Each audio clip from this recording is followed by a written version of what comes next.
Namaste, I'm Adi Shakti and this is Behind the Asana. And today I want to talk about what it means to take a name, a spiritual name, and what my name specifically means to me.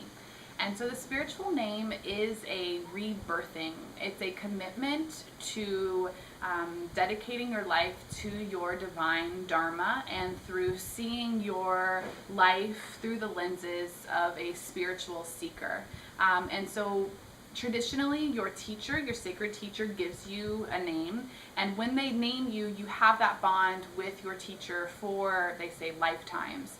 So my name I received a couple of years ago now in India, in Rishikesh, in the foothills of the Himalayas, and it was this beautiful fire ceremony, this puja ceremony, and I was dressed in a white sari, and my teacher Yogrishi Vishvketu, I bowed at his feet, and he was chanting, and he gave me this beautiful name of Adi Shakti. So what Adi Shakti means, Shakti is the divine feminine energy. So within all of us we have the Shiva, which is potential energy, and Shakti, which is that potential energy manifest. So Shakti is manifestation, Shakti is creation, Shakti is that energy that sits at the base of the pelvis and rises up, that Kundalini Shakti energy that rises up our Sushumna Nadi up into Ajna Chakra, and then releases out and meets with Shiva, and that's, yeah.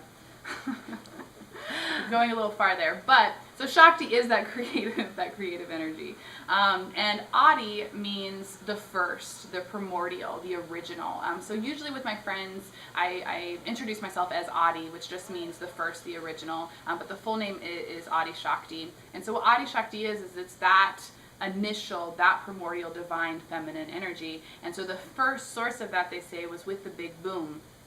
So at the initiation of the universe, there was this potential energy, this masculine energy, and there was this big boom that then created all of creation. And so that big boom, that initial blast of manifestation is Adi Shakti.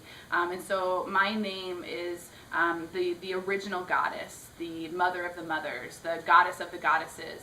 And Adi Shakti, she is the first. And so it's a huge responsibility. My name is a very Kundalini, very, very powerful name, to be a mother, to be the source of creativity, to be able to see a vision and to be able to have that manifest and to uplift other women in doing the same. And so I take my name and my practice very, very seriously. And so a lot of people ask, what does that mean, Adi Shakti? Where does it come from? And so I just wanted to offer a brief couple of minutes on what it means to me. So thank you so much for listening. I'm Adi Shakti, and I'll see you next time on Behind the Asana. Namaste.